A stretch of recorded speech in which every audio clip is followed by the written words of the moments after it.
Hey guys, so today I'm going to be looking at the creepiest urban legends people know. So yeah, let's just get right into the video.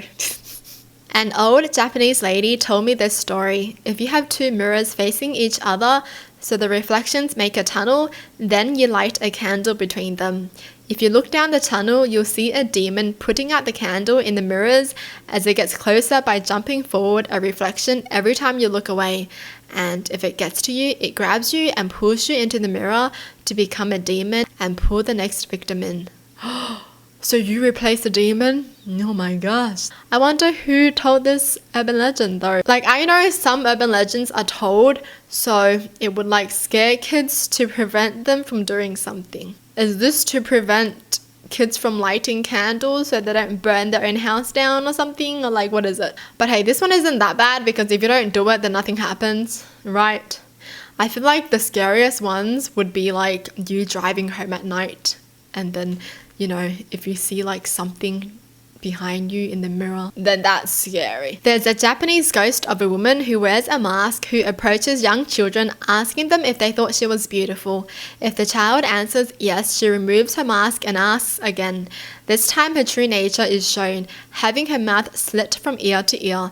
If the child says no, she kills them. If the child says yes again, much in Japanese ghost fashion, she follows them home and kills them. What? They die both ways? What if you don't say any of those words? What if you're like, do you have a boyfriend? If you hear the scream of a livid woman who is determined to kill you, strip your outer layer of clothing where you stand and sprint because the mountain witch will take your clothes as a tribute. Turns out it was mountain lions. Way scarier than a witch. Oh, right, because mountain lions sound like women screaming when they mate or something. I've heard that before in a video.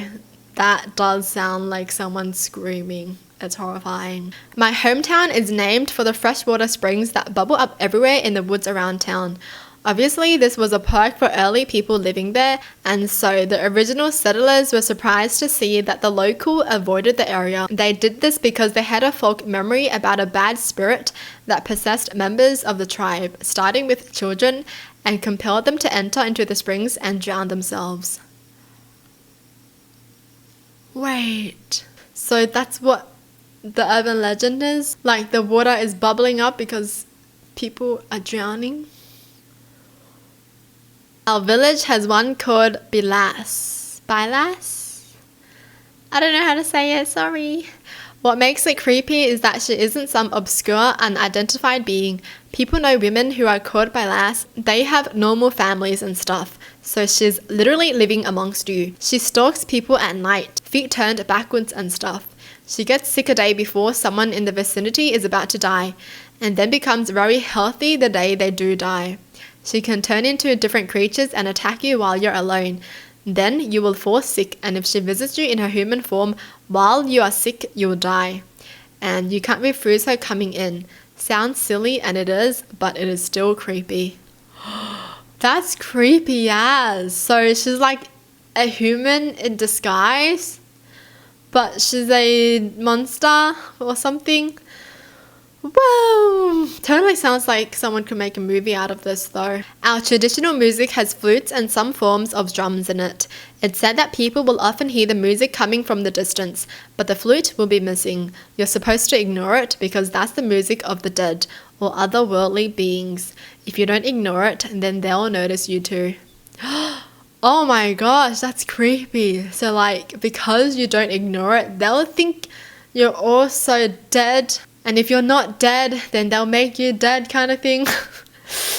Whoa! That gave me goosebumps. When I lived in an Australian outback town in the middle of nowhere, our Indigenous studies teacher, who is Aboriginal, loved to tell us stories. She scared all the first graders straight by telling us never to go out into the desert alone because there lives a monster who is always thirsty. He's always trying to find water, but never can because it hardly rains. So when plump and juicy children become lost in the desert, he jumps on them and drinks all their blood. All he leaves behind are dry husks of children for the parents to find. Oh, I am sure she was just trying to deter us from wandering off into the bushland, but it left a memorable imprint. Okay, stories like this, like I can see how they're just trying to scare children so they don't ever go to the desert alone, because that's just dangerous. Like, I get these stories, but the other ones are just like way too creepy. The cave people. If you explore caves, you've probably heard them. The quiet little whispers. They sound like a group talking way off in the impenetrable darkness. I've heard a dozen different versions of what they are. Lost souls, dwarves, evil spirits, or the logical explanation, drops of water echoing and your mind playing tricks. Either way, it's a common joke that we all carry 3 sources of light so that it never goes out, because if it does, they'll come for you. Or it's because it's true darkness down there and you'll likely get lost and fall in the pit. It's a rite of passage for young cavers to be frightened with the stories by older vets. Oh, I can see this being like a thing where someone is in the cave for too long, and if it's too dark, you start to hear things. Isn't that what normally happens to people? Like, let's just say you're in a dark room for like 24 hours with no sound, no light, nothing. You start hallucinating and you start hearing things. I feel like that happens sometimes when you're in your room alone and there's no light on and you're trying to sleep but you just can't sleep, so you open your eyes and then you just look at the wall. But then if you look at the wall for too long, you feel like you see something moving. Or is that just me? When you stare at something from the dark for a long time, it just looks weird. It starts to do weird things. You know, your clothes are like dancing. Okay, not that much, but I'm just saying, like, it just feels like that. Local legend from my area, pretty common. You pick someone up and they turn out to be a ghost. Only problem is it used to be a well-known road out in the boonies, and literally everyone avoided it because virtually everyone knew someone who had picked the ghost up at some point. Something happened, like she would start screaming and then vanish. Then one day construction began on the road because the place is so small. People from out of town started working on the road, and a news story came out about how a girl got in a car with them and then vanished sometime through the night just before screaming. The time of year wasn't around Halloween or anything. This is why I feel like I probably won't ever let anyone in my car hitch a ride. Screw everyone. Like, I don't trust you. I don't trust nobody. Sorry. I think the only time I will let someone in is if I can see clearly that they actually need help. Like, they're injured, bleeding, whatever, something, right? But if they're like totally fine, you know, that's a bit sus. Like, what are you doing totally fine in the middle of nowhere?